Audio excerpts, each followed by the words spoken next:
versículo maravilloso, es uno de mis versículos favoritos, porque no hay duda alguna que nos encontramos en un tiempo profético especial, donde las profecías para los últimos tiempos se están cumpliendo con una rapidez vertiginosa.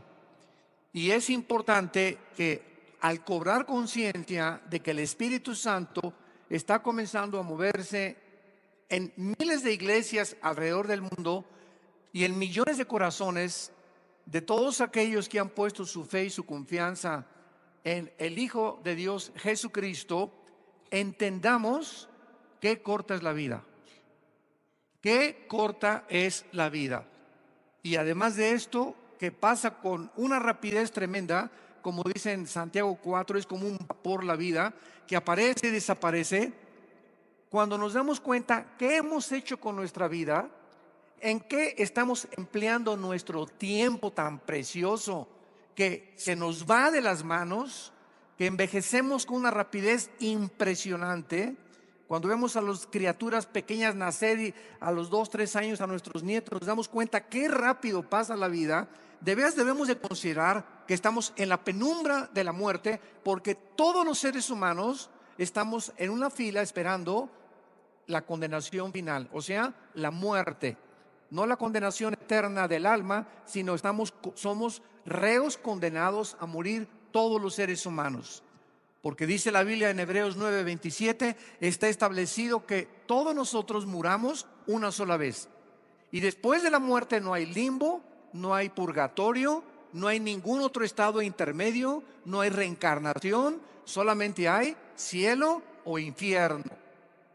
Y ante esta expectativa que todos nosotros debemos de tener, de que tal vez hoy saliendo puedes tú morir, una embolia, un ataque al corazón, un accidente, nadie en esta mañana, ni de los que nos escuchan a través de las redes sociales, tenemos la seguridad de poder amanecer mañana.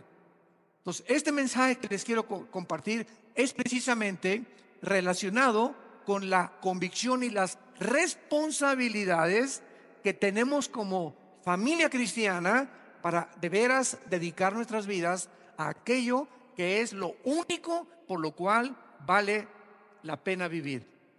Dice en 1 Pedro 4:7, mas el fin de todas las cosas se acerca. Sed pues sobrios y velad en oración. No cabe duda que todos los eventos profetizados en la Biblia acerca de los últimos tiempos están ya siendo cumplidos. Estamos en una generación que hemos sido testigos desde el siglo pasado del aumento del conocimiento, del aumento de la tecnología, de qué forma el mundo alcanzó la cúspide el siglo pasado de los descubrimientos, una época cibernética de tecnología, de iPhones, de iPads, de internet, de chips, etcétera, etcétera. Y a pesar de todos estos descubrimientos y avances increíbles científicos, es increíble que nos encontremos al borde de una tercera guerra mundial, donde vemos las naciones y los gobernantes que están ahorita en el mundo, de las aproximadamente 200 naciones que forman el planeta Tierra, confundidos económicamente, sociológicamente, religiosamente, filosóficamente, y donde el mundo está, ya no hay aire, está contaminado, ya no hay comida porque está contaminada, ya no hay agua en los ríos, en los mares contaminados con los millones de litros de petróleo que se han derramado, y todo el planeta lo vemos envuelto como en una nube oscura. El suicidio ha aumentado en los niños de entre 9 y 16 años de edad. Entre 9 y 16 años de edad, los niños ni siquiera están alcanzando la pubertad y se están quitando la vida. Nunca antes había pasado esto. Nunca se habían recetado tantas pastillas tranquilizantes como en el siglo XXI. Se calcula que el año pasado se recetaron más de 565 millones de pastillas tranquilizantes en una sola nación de Europa. Es impresionante. Los psicólogos, los psiquiatras, los sociólogos están confirmando que la enfermedad del ser humano en el siglo XXI es el estrés. El estrés se considera actualmente por las mayores revistas científicas como la causa de las principales enfermedades mentales y físicas del ser humano: el estrés. ¿Qué es el estrés? Es una condición de falta de paz, de ansiedad, de incertidumbre del futuro, de enojo, de rabia, de ira, de injusticia, de intranquilidad, de perturbación interna, y que no te deja dormir, que vives ansioso, no sabes cuál es el propósito de la vida, el trabajo, y se cae el dólar y se cae el petróleo, etcétera, etcétera, y hace que el ser humano llegue a este punto donde ya no tiene paz.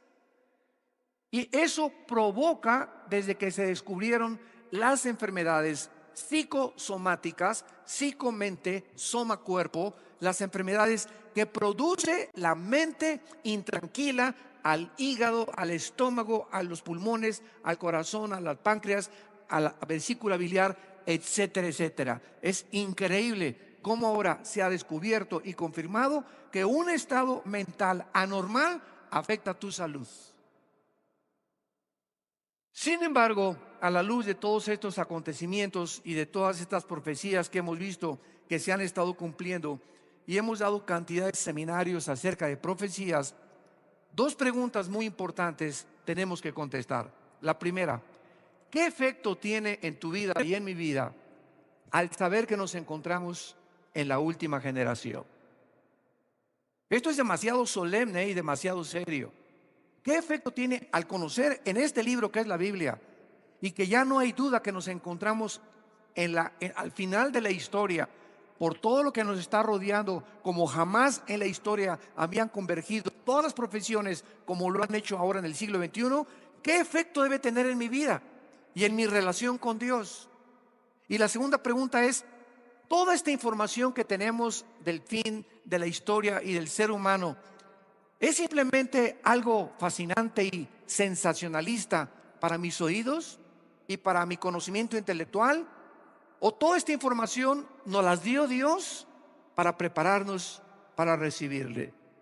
Cuando Cristo vino en su primera venida, el pueblo de Israel no le reconoció. No estaban listos, más que pequeñas personas como Anita, ¿verdad? Y como María, y como su prima Elizabeth, y como todos los que estaban, a quienes el Hijo de Dios se reveló. Pero tú estás preparado verdaderamente. Vives una vida, como vimos en el seminario de matrimonios ayer, vives una vida de santidad con tu esposa. ¿Le eres fiel a tu esposa, no solamente físicamente, sino con tus pensamientos también? ¿O eres una persona adúltera? ¿Eres una persona adicta a la pornografía? ¿Eres una persona que no puedes evitar ver a una mujer y desnudarla de la cabeza a los pies? ¿Eres una persona honesta y íntegra en tu trabajo, en tu trato y en tus relaciones con tu prójimo? ¿O eres una persona endeudada y que debes y que ni siquiera te interesa pagar tus deudas y te llamas cristiano? Y se llaman cristianos jóvenes cuando ustedes tienen una relación de fornicación con tu novia, donde se manosean los dos sin estar casados, brincando privilegios que no les pertenecen. ¿En qué situación nos encontramos para realmente, si Cristo viniera hoy en la noche, o si tú murieras hoy en la noche, en qué condición podrías encontrarte delante de Dios? En la segunda carta a los Corintios, capítulo 13, segunda de Corintios, capítulo 13, versículo 5, el apóstol Pablo exhorta y nos dice: examinaos a vosotros mismos si estáis en la fe. Pruébense a ustedes mismos. ¿O no conocen que a ustedes mismos que Jesucristo está en ustedes, a menos que estén reprobados? La Biblia nos manda a hacer este examen de conciencia, de llegar tal vez hoy en la noche o acabando esta conferencia, e hincarte junto a tu cama, o mañana temprano, tal vez mejor hoy antes de que amanezcas, y decirle: Señor, aquí estoy. No hay nada que te pueda engañar de mi vida. Mi vida está desnuda ante tus ojos. Tú eres el Dios que todo lo examina y que todo lo ve. Yo me llamo tu hijo, me llamo tu hija. Padre, muéstrame en qué áreas de mi vida estoy mal. Quiero servirte, quiero amarte, quiero que me vaya bien, quiero que me bendigas, mi matrimonio, mis hijos. Padre, ayúdame, y confiésale a Dios las áreas de tu vida. Señor, no puedo ya con la pornografía, ayúdame con el alcohol, con este vicio, con esta adicción. Soy un deshonesto, debo este dinero. Tú lo sabes, no te puedo engañar, oh Dios todopoderoso, poderoso Dios. Ayúdame, te confieso mis pecados. Entrégale tu vida al Señor, pero no los escondas, porque dice en Proverbios 28: el que esconde sus pecados no prosperará, mas el que los confiesa y se aparta alcanzará misericordia. En el Salmo 66 David decía: si yo hubiese mirado la iniquidad, el Señor no me habría escuchado. No podemos ser cínicos con Dios, no podemos ser deshonestos con Dios. Tenemos que entender que es un Dios que nos conoce desde que nos levantamos hasta que nos acostamos, qué pensamos, qué hacemos, qué revistas vemos, qué programas de televisión permitimos en nuestro corazón, qué amistades tenemos, cómo trato a mi novia, cómo trato a mi esposa. Él es un Dios poderoso, es un Dios que cubre el universo entero y la eternidad, y quiere que nosotros entendamos esto, que hay un día del juicio, y que si tú mueres en tus pecados, tú serás condenado eternamente para el infierno. La primera pregunta que debemos hacernos es la siguiente: ¿estás tú seguro, absolutamente seguro de tu salvación? Nadie sabe cuánto tiempo más tenemos en este mundo, personal o proféticamente. De manera personal, todos sabemos, ¿verdad? Y estamos conscientes que tenemos que morir todos. Niños, jóvenes, adultos, tercera edad, viejitos, todos tenemos algún día una cita con la muerte. Proféticamente, Cristo puede venir en cualquier momento por nosotros para llevarnos al cielo, por lo que todos los incrédulos que se van a quedar aquí en este planeta van a experimentar los horrores y los juicios tan devastadores y terribles que se llaman en la Biblia la gran tribulación, que lo cubre el capítulo 6 al capítulo 19 del libro del Apocalipsis.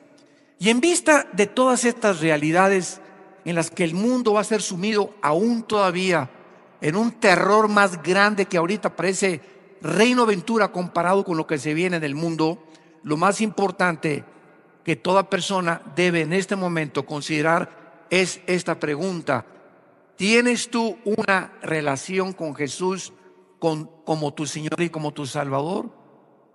Yo no te pregunto si eres católico, o si eres evangélico, o si eres mormón, o si eres testigo de Jehová, o qué religión tengas. Esa no es la pregunta que estamos ahorita considerando. La pregunta que yo te estoy haciendo es: ¿tú tienes una relación diaria con alguien que vive y que se llama Jesucristo? ¿Lo has descubierto que Él está vivo? ¿O eres una persona simplemente religiosa que vienes el domingo, cumples tu miércoles de ceniza, tu peregrinación, la Pascua, lo que tú quieras, pero no tienes una relación diaria con el Hijo de Dios? Esta es la grande diferencia entre un religioso y un cristiano. El religioso es una persona que tiene una religión donde cumple sus ritos, sus ceremonias, sus liturgias, las obligaciones de la religión. Y el cristiano es una persona que no tiene una religión, es una persona que tiene una relación viva, dinámica, orgánica con alguien que vive, que se llama Jesús. Y esa relación solamente se puede tener y solamente se puede mantener y sostener a través de la Biblia. No hay otra manera de poder yo tener contacto con ese Dios, ni poder saber lo que Él quiere para mi vida, ni expresar mis emociones ni mis sentimientos, si no es a través de la Biblia. La segunda pregunta es entonces: si tú tienes esa relación con Jesucristo porque eres cristiano y no religioso, y ahorita comienza a descubrir realmente qué es lo que eres, si religioso o cristiano, entonces la segunda pregunta es obvia: ¿lees diario? ¿Tienes un tiempo de devocional diario con la Biblia? Te puedes levantar en la madrugada a las 4, 5, 7, no sé, de la mañana, 20 minutos antes de ir a tu trabajo, hincarte o sentarte en la posición que sea más cómoda para ti, tener un tiempo con Dios. Padre, voy a leer un salmo, un proverbios y orar y comenzar a descubrir que Dios nos habla a través de la Biblia y descubrir la voluntad de Dios a través de la Biblia y mantener durante el día en el trabajo, como dice la Biblia, orar sin cesar, una comunión constante con Dios. Si voy manejando, te pido que me des paciencia ahorita en el tráfico, te pido que me quiten los carros si quieres que llegue a tiempo esta cita, te pido por mis hijos que acabo de dejar en la escuela, guárdalos de todo mal, Señor. El cristiano es una persona que mantiene una comunión continua con Dios, a diferencia del religioso que solamente le dedica a Dios un día a la semana y de lunes a miércoles se porta como el hijo del anticristo. En Juan capítulo 3, versículo 17 en adelante, Evangelio de Juan capítulo 3, versículo 17, dice la Biblia: porque no envió Dios al mundo a su Hijo para condenar al mundo. Cristo no vino hace 2000 años para condenarnos, sino para que el mundo sea salvo por Él. El que en Él cree no es condenado, pero el que no cree ya ha sido condenado, porque no ha creído en el nombre del unigénito Hijo de Dios. Y esta es la condenación, que la luz vino al mundo y los hombres amaron más las tinieblas que la luz, porque sus obras eran malas. Porque todo aquel que hace lo malo aborrece la luz y no viene a la luz para que sus obras no sean reprendidas. Mas el que practica la verdad viene a la luz para que sea manifiesto que sus obras son hechas de Dios.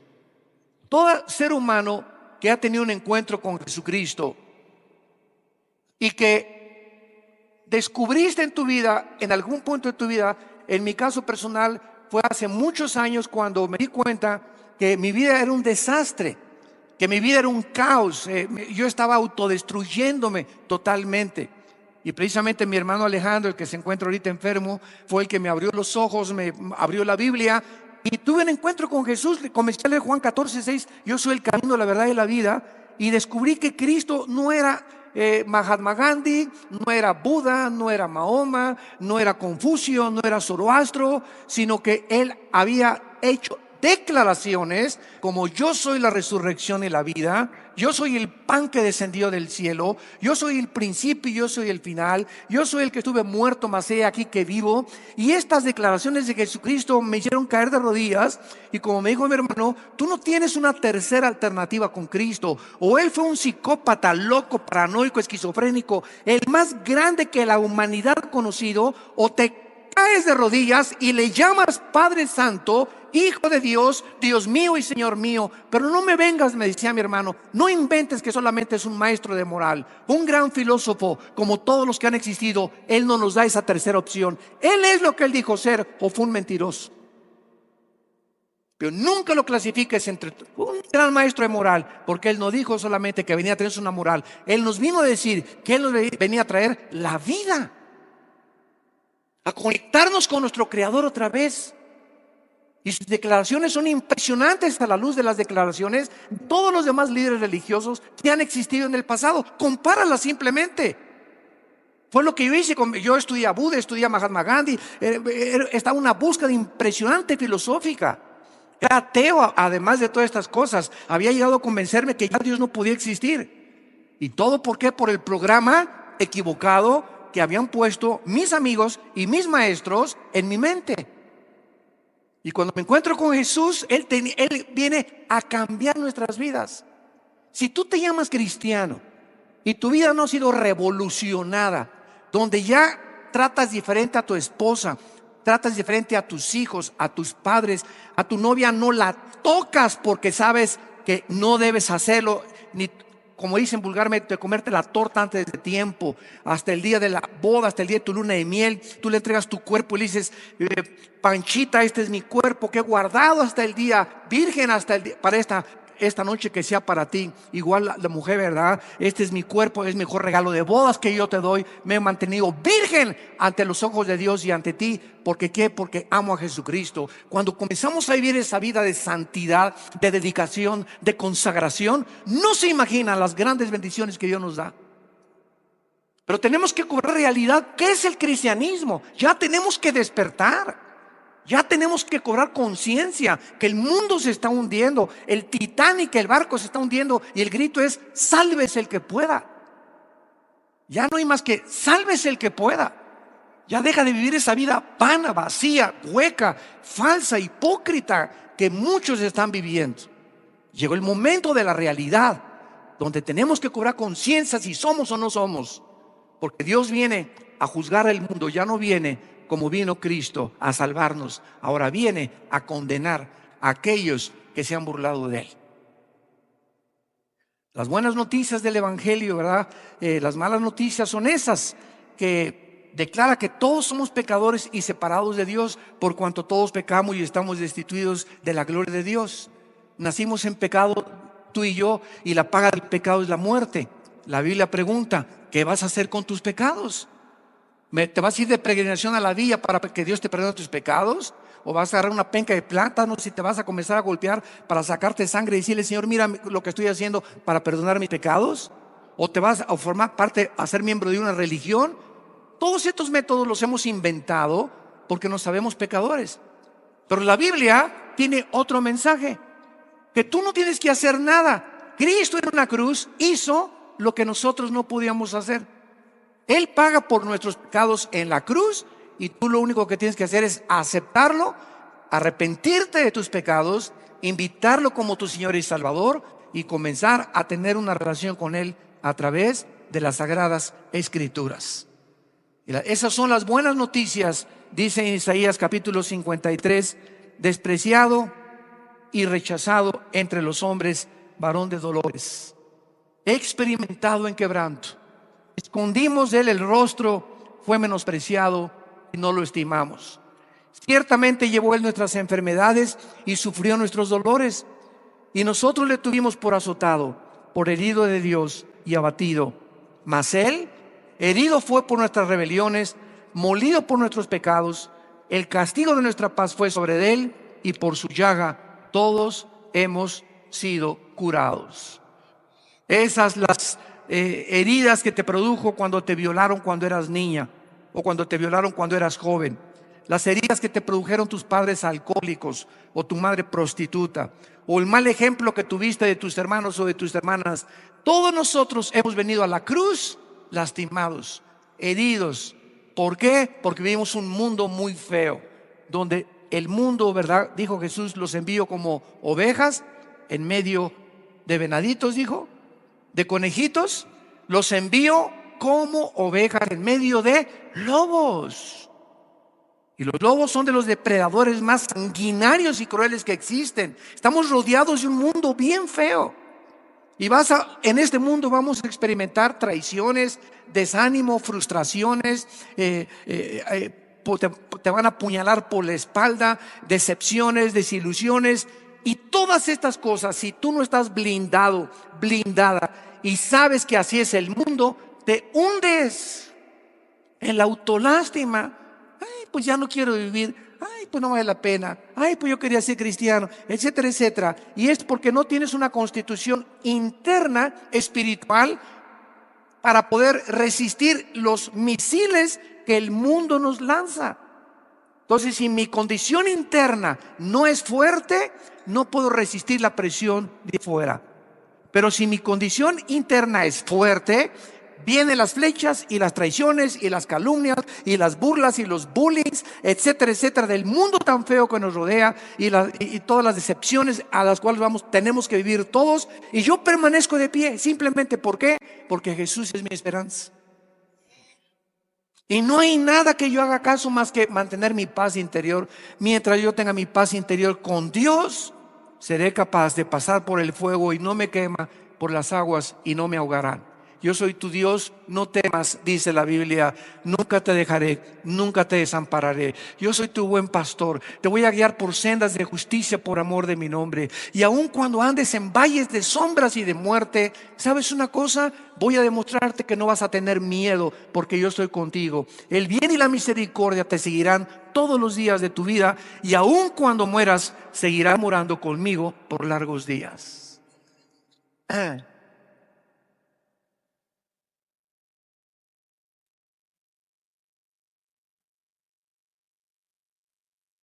La muerte de Cristo nos ha perdonado todos nuestros pecados, pasados, presentes y futuros.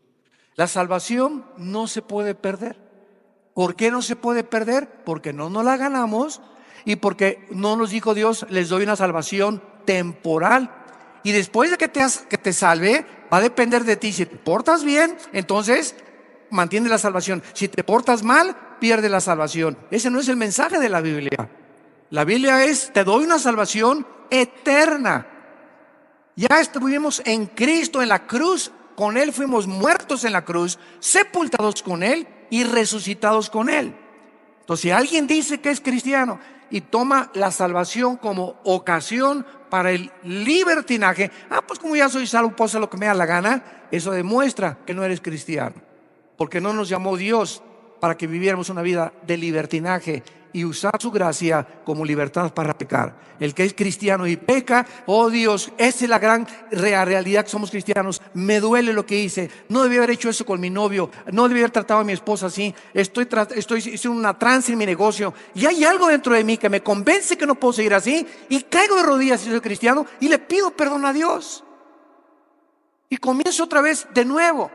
Y si yo insisto en vivir una vida de pecado, diciendo que soy cristiano, dice Hebreos capítulo 12, Dios al que ama, lo disciplina. Si tú eres cristiano y comienzas a pecar continuamente y te olvidas del Señor y realmente fuiste regenerado por el Espíritu Santo, te va a ir como en feria. Y cuando Dios te regrese, te va a regresar de las orejas. Y Él prefiere decirte, te voy a regresar manco, o cojo, o ciego, o sordo. 1000 veces prefiere Dios que nos suceda lo peor en la vida a que entremos enteros al infierno.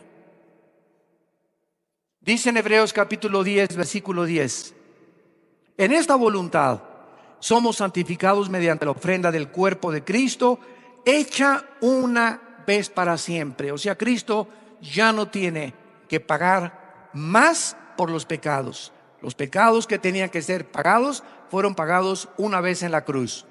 Y dice el versículo 12, pero Cristo, habiendo ofrecido una vez y para siempre un solo sacrificio por los pecados, se ha sentado a la diestra de Dios. De ahí en adelante, esperando hasta que sus enemigos sean puestos por estrado de sus pies. Escuche el versículo 14, porque con una sola ofrenda, o sea, con el sacrificio que Él hizo, nos hizo perfectos para, ¿cuándo? Para siempre a los santificados. Una sola ofrenda, un solo sacrificio bastó ante los ojos de Dios, y no los miles que puedo irme yo a la villa o golpearme con pencas o no comer, o te ofrezco este ayuno, Señor, pero salva a mi hijita, te ofrezco este ayuno para poder trabajo. Oye, ¿qué crees? Que Dios es un Dios que no tiene misericordia, y que cuando vea, a ver, este Arcángel Miguel, ven para acá, chécame quién no está comiendo para bendecirlo. Chécame quién tiene 3 días ya arrastrado en el suelo con sangre en las rodillas para poder darle cumplir sus bendiciones. Ese no es el Dios de la Biblia. Nunca usemos el ayuno como manera de echarle manita de puerco a Dios. Voy a hacer esto, mira, ya tengo 5 días, Señor, ya sáname, ¿no? O ya sana a mi hijo. El ayuno no tiene ese propósito. El ayuno es una disciplina de la carne para tener tiempo de pasar en oración y lectura de la palabra de Dios y reflexión y meditación en su voluntad y en sus pensamientos, pero no para pedirle que me conceda las cosas, porque todas las cosas nos son concedidas. Dice la Biblia en Primera de Pedro, todas las cosas que pertenecen a la piedad ya nos han sido dadas por su divino poder. Dice Efesios capítulo 1 que ya hemos sido bendecidos con toda bendición espiritual en los lugares en Cristo. Dice Colosenses 2 que estamos completos en Cristo. Entonces, cuando no conocemos la Biblia, hacemos tantas cosas tan ridículas y tan tontas. Pues voy a ayunar para esto y para el otro. Espérame tantito, a Dios no lo mueve el ayuno, a Dios lo mueve la fe. Y sin fe, Hebreos 11:6, sin fe, hagas lo que hagas.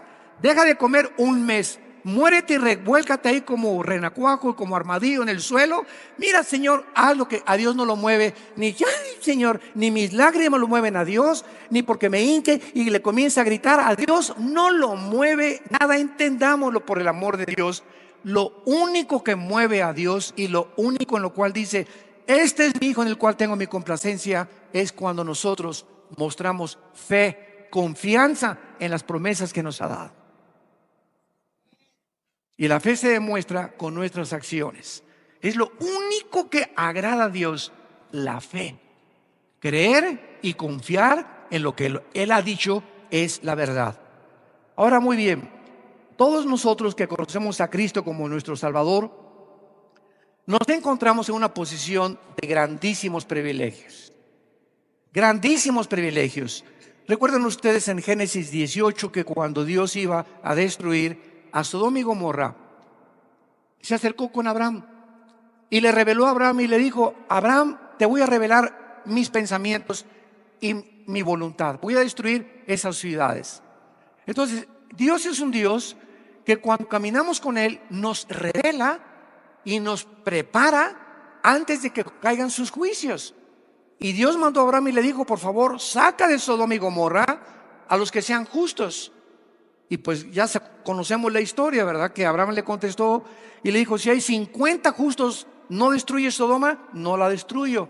Total que pues acabó la cuenta y no había ni siquiera 10 justos. Ni siquiera uno que fue el que sobrevivió, que fue Lot, fue el único que encontró Dios. Entonces, estos privilegios nos muestran a nosotros, ¿verdad?, de la misma manera que Dios nos ha revelado su plan. Ahora, el hecho que Dios nos haya revelado en la Biblia y en hecho que los cristianos no estamos como los que nos mandan twitters y en Instagram y correos que nos llegan: oiga, hermano, ahora que bombardeó Trump Siria, es la tercera guerra mundial. Oiga, ¿es cierto que el anticristo es el príncipe de España? ¿Es cierto que Obama tiene cara del anticristo? ¿Es cierto que el Papa es el anticristo? Y el mundo está así, confundido, periódicos, medios de comunicación. Pero nosotros tenemos el grandísimo privilegio de conocer el futuro a través de la Biblia. Ahora, muy bien, el hecho que nosotros como cristianos tengamos esta información que el mundo carece, entonces nos hace Dios más responsables de aquello que nos ha concedido. Porque al que mucho se le da, mucho se le va a pedir. Este privilegio trae grandes responsabilidades. Vean un ejemplo en Daniel capítulo 8 y veamos que cuando Daniel recibe toda la información que Dios le da acerca del futuro de la nación de Israel, veamos la reacción que tuvo Daniel después de recibir tantas visiones y tanta información del futuro de parte de Dios. Dice Daniel 8, 26 y 27. La visión de las tardes y mañanas, le dice el ángel a Daniel, que se ha referido es verdadera. Y tú guarda la visión porque es para muchos días. Y yo, Daniel, después de que recibió toda esta información, quedé quebrantado y estuve enfermo algunos días. Y cuando convalecí, atendí los negocios del rey, pero estaba espantado a causa de la visión y no la entendía. Y el capítulo 9 nos lleva a una de las oraciones más hermosas de la Biblia, donde David, al darse cuenta que estaba a punto de cumplirse la cautividad babilónica, que su pueblo, los judíos, iban a regresar a Jerusalén porque se cumplía la profecía de Dios que eran 70 años de cautiverio, Daniel en el capítulo 9 cae de rodillas al saber lo que iba a acontecer y entonces dedica días, 2 semanas de ayuno, no para moverle la mano a Dios, sino para que Dios le diera y estuviera más cerca de él sabiduría y entendimiento, porque él no podía soportar lo que vendría sobre su pueblo. Nosotros, los cristianos del siglo XXI, al tener conocimiento de lo que Dios nos ha revelado en la Biblia, que el mundo se encuentra a punto de naufragar, que el barco está a punto de hundirse, que toda la ecología del mundo, los sistemas ideológicos, gobiernos, filosofías han fracasado. El hombre no ha podido encontrar un sistema de gobierno adecuado. Los matrimonios cada vez peor, divorciándose, adulterios, unas vulgaridades en las pantallas de Hollywood, en las telenovelas, en la televisión, pornografía, 17,5 millones de sitios pornográficos en el internet. Vivimos un mundo que está completamente oscureciéndose, y lo más grave de todo esto es que los cristianos que no se den cuenta de esto sigan dormidos y se adapten a la temperatura. Pues todas estas cosas son normales. La prostitución es normal, los matrimonios gays son normales. Ese es tu amor, yo tengo mi estilo de vida. No hay nada de malo en ver una película pornográfica de vez en cuando. Ni me tengo que salir del cine cuando salgan vulgaridades tampoco. ¿Por qué? Porque somos igual que el mundo. Y cuando el cristiano comienza a tener esa manera de pensar como los demás del mundo, ahí es cuando la campana de alarma debe comenzar a sonar. Cuidado, porque te encuentras en peligro. Tal vez ni siquiera eres cristiano, porque Dios nos ha llamado, y vamos a ver las 4 grandes responsabilidades que nos debe de producir la comprensión de la condición en la que el mundo se vive. Número 1, la primera responsabilidad que debemos de tener, si de veras somos cristianos, es compasión por los pecadores. Al conocer cómo la manera de las profecías se van desarrollando y los juicios no tardan en caer sobre nuestro mundo, debe causarnos que todo cristiano, todo aquel que se llama cristiano, sea un ganador de almas. Desde que tú te convertiste, ¿a cuántas personas has ganado para Cristo? ¿A cuántas personas les has hablado del plan de la salvación? ¿A cuántas personas les has dicho, oramos?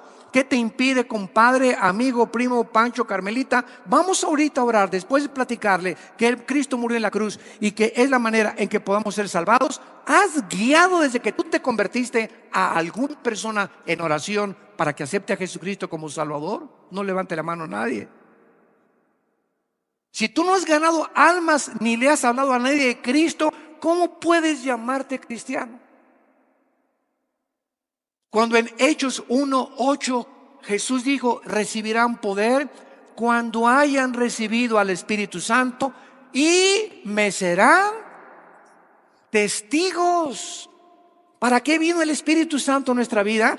Para hablar de Cristo. Me llamo cristiano y no he hablado de Cristo en 3 años. Espérame tantito, yo no sé qué espíritu es, pero no es el Espíritu Santo. Porque el Espíritu Santo nos impele, nos mueve, nos motiva al panadero, al lechero, al tendero, al carpintero, en el elevador, al bellboy, a donde yo voy, a la azafata en el avión si puedo, al piloto si puedo, a las personas que tengo oportunidad. No pierdo ninguna oportunidad de poder de alguna manera introducirme en la conversación de la gente para presentarles a Cristo. ¿Hay esa llama y esa pasión en tu alma por compartir a Cristo? Yo no me quiero vanagloriar, pero quiero decirles que cuando yo recibí a Cristo, no se imaginan, mi corazón ardía al darme cuenta que me había perdonado Dios y que era un gran pecador y que me había salvado. Bueno, no había nadie en el día que se me atravesara el tendero. Estamos en la sierra, en Guerrero, ¿verdad? Hablándoles a los indígenas de Cristo, pero no había 1, 3, 4, 5 personas diarias por lo menos les hablaba de Jesús. ¿Por qué? Porque ardía en mi corazón el deseo. ¿Quién lo ponía? Eso no lo tenía yo antes. Es algo sobrenatural. Y si no tienes tú esa flama, ese ardor, esa pasión, vuelvo a repetirte, examínate si estás en la fe. Al saber que millones de personas, incluyendo a nuestros familiares, pueden encontrarse a un paso del infierno cuando mueran, separados eternamente en el infierno, debe causarnos compasión por nuestros propios familiares y comenzar con nuestros propios familiares, aunque al principio haya rechazo y te tilden de loco, de religioso, de fanático. No importa, porque no tenemos un espíritu de cobardía. No estoy, pues a lo mejor no me acepta, pues que diga misa si quiere. pero le voy a hablar de Cristo y no espero que se convierta porque no es para mí. Yo no convierto a nadie, no soy Dios. Uno es el que siembra, otro es el que riega, pero Dios del crecimiento. Nuestra obligación es sembrar la semilla. Si se convierte no es mi problema. Es que es un ateo, ni modo, yo le dejo la semilla sembrada. Es que es un agnóstico, le dejo la semilla sembrada. No es mi negocio ni mi responsabilidad que se conviertan. Mi negocio es sembrar la semilla. Somos sembradores. En Lucas capítulo 16 tenemos la historia terrible que Cristo nos corre el velo del infierno, de alguien que estaba en el infierno y que ya estando en el infierno, dice la Biblia, dando voces, Lucas 16 versículo 24, esta persona en el infierno le gritó a Abraham, que estaba en el otro lado, había una cima que dividía el paraíso del infierno: ten misericordia de mí, Abraham, y envía a Lázaro para que moje la punta de su dedo en agua y refresque mi lengua, porque estoy atormentado en esta llama. Abraham le dijo: hijo, acuérdate que recibiste tus bienes en tu vida y Lázaro también males, pero ahora este es consolado aquí y tú atormentado.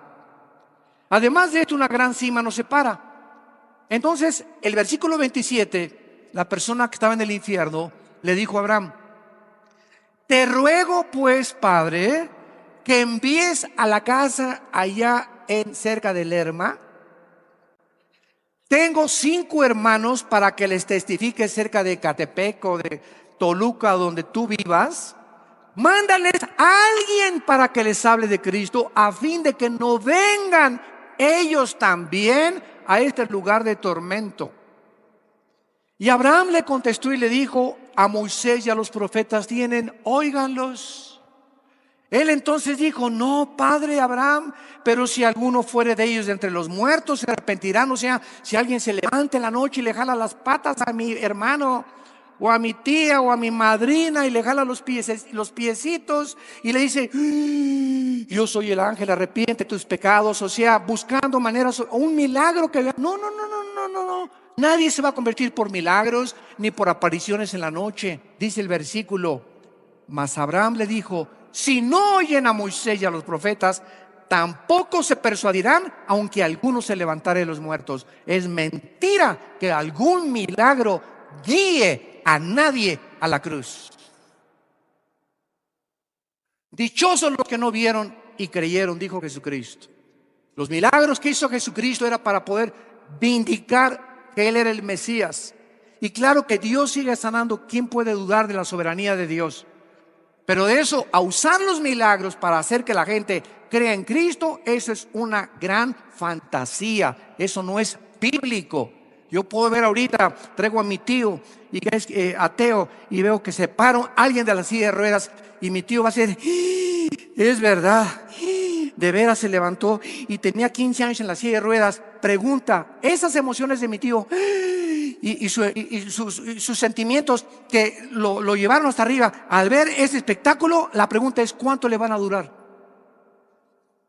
A los 4 días ya se olvidó de eso. ¿Por qué? Porque lo que los milagros hacen es exaltar las emociones nada más. Pero lo que nos hace renacer, lo que logra la conversión interna del ser humano, es la palabra de Dios. Primera de Pedro 1:23, habiendo sido renacidos, hemos vuelto a nacer de nuevo por la semilla incorruptible que es la palabra de Dios.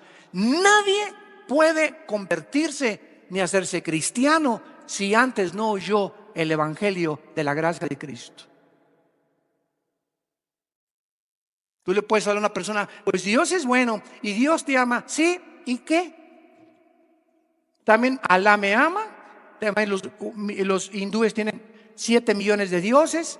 Cuando tú hablas y dices simplemente: pues Dios acepta a Dios, ¿cuál Dios? Recordemos que tenemos que saber cómo presentar el evangelio. ¿Cómo puedes presentar el evangelio en menos de 1 minuto? Vengo en el avión, me comienza a hablar la persona y le digo: ¿sabe usted qué maravilloso es el mensaje de la Biblia? A ver, dígame cuál es. La Biblia dice, número 1, que usted es un pecador y yo también. Y que usted no puede hacer nada por sus pecados, ni yo tampoco por los míos. Pero Dios levantó una cruz para que pudiéramos, a través de esa cruz, nosotros acercarnos y pedirle perdón a Dios e invitarlo como nuestro Salvador. En 30 segundos Ese es el evangelio del Hijo de Dios. Si tú no mencionas que la persona es pecadora y que necesita arrepentirse, ¿cuántos millones de personas llenan las iglesias evangélicas y nunca se les predicó el arrepentimiento? Y les preguntas, ¿qué es eso? ¿Con qué se come? ¡Qué terrible! Que ni siquiera sepamos cómo presentar el evangelio. Entonces las iglesias están llenando de gentes porque son religiosas, porque quieren una iglesia, quieren apaciguar su conciencia, quieren entender que ya cumplieron con algo de alguna religión, pero no han experimentado una revolución espiritual que los haya hecho cambiar en sus pensamientos, en su visión, en su perspectiva de la vida, ni tampoco en su propia familia. Y eso es lo que demuestra cuando somos o no somos cristianos. En segundo lugar, la segunda responsabilidad es nuestra limpieza interior. Nuestra limpieza interior. En Primera de Pedro, capítulo 1, versículo 13, dice la Biblia: por tanto, ciñan los lomos de vuestro entendimiento y sean sobrios. Esperen por completo en la gracia que se os traerá cuando Cristo sea manifestado. Como hijos obedientes, no se conformen a los deseos que antes teníamos estando en nuestra ignorancia, sino como aquel que los llamó es santo, sean también ustedes santos en toda vuestra manera de vivir, porque escrito está: sean santos porque yo soy santo. Y un sí condicional: y si invocas por Padre aquel y le dices: ay, Padrecito Santo, ay, mi Señor y mi Dios, si estás invocando a aquel que sin acepción de personas juzga según la obra de cada uno, conducíos en temor durante el tiempo de vuestra peregrinación. En Primera de Juan capítulo 3 dice: todo aquel que tiene esta esperanza que Cristo venga, se purifica a sí mismo. ¿Te purificas tú todos los días? De la misma manera que todos los días vamos a la regadera, sudamos, necesitamos jabón, champú, desodorante para poder amanecer frescos, oliendo bien físicamente. De la misma manera, todos los días en el camión, en el metro, en la escuela, en la oficina, oímos conversaciones, groserías, películas, videos, cosas, escenas espectaculares, vulgares, y todo eso nos contamina espiritualmente. ¿Te limpias tú todos los días al llegar a tu casa, antes de acostarte? Padre Santo, estas conversaciones que oí ya no las quiero ver, estas cosas que vi, límpiamas con tu sangre preciosa. ¿Te purificas diario? No, hermano, tengo 15 días que ni siquiera me he acordado de eso. Por eso estás como estás, frustrado, inseguro, desesperanzado, desanimado, angustiado, lleno de estrés. ¿Por qué? Porque es imposible ser feliz sin ser santo. ¿Me escuchaste? No se puede ser feliz sin la santidad. La única manera de poder vivir una vida en paz, con seguridad, con propósito, con significado, es en la santidad, obedeciendo la palabra de Dios. En tercer lugar, nuestra responsabilidad es consuelo para el sufrimiento. Otro efecto práctico de las profecías es que es una influencia consoladora para todas las adversidades y tribulaciones que estamos atravesando. Santos de Dios, ya se va a acabar todo. Ya se va. Adiós mundo cruel, ya nunca te veré. Así se nos va la vida. Y dice Romanos 8:18: porque tengo presente, dice Pablo, que las aflicciones que he experimentado, persecuciones, tribulaciones, me han latigueado, me han apedreado, me han metido a la cárcel, en naufragios, etcétera, etcétera. Ninguna de las cosas, enfermedades, tristezas, pérdida de los seres queridos, todas esas cosas no son comparables con las bendiciones que vamos a recibir en el mundo venidero. Y cuando estemos con Jesús aquí ya muertos y resucitados en su presencia, todo lo que pasamos y lo que sufrimos y lo que experimentamos se va a comparar casi como una mala noche en un hotel de tercera categoría. Va a ser así comparado con la eternidad. No son comparables con las glorias que nosotros se han de manifestar. Jesús dijo a los discípulos, ya cuando Judas se despidió del aposento alto y cuando ya fue a entregar a Cristo, se quedó con los discípulos. Y entonces Juan 14, 15 y 16 es el mensaje más grande de despedida de Jesucristo. ¿Y qué les dijo? No se turben vuestro corazón, creer en Dios, crean también en mí. Voy a mi Padre a preparar lugar para vosotros, para que cuando yo venga os tomaré a mí mismo, para que ustedes estén conmigo para siempre. Y ustedes conocen el camino, yo soy el camino, la verdad y la vida. Al darnos cuenta de las profecías y la condición del mundo, tenemos consuelo. No estamos como el mundo en desesperación, estamos en problemas pero no desesperados, en adversidades pero no angustiados, perseguidos mas no desamparados, derribados pero nunca destruidos. Porque un cristiano nunca llega a estar angustiado de ya no puedo, ya no puedo, ya no puedo, ni a la desesperación, porque sería la más grande incredulidad en la que tú pudieras vivir. Y finalmente, ánimo para el servicio. Esta motivación es importantísima para nuestra vida espiritual. Un cristiano desanimado es un cristiano derrotado. Dice en 1 Corintios 15:58, estar firmes y constantes en la obra del Señor, sabiendo que vuestro trabajo en el Señor no es en vano.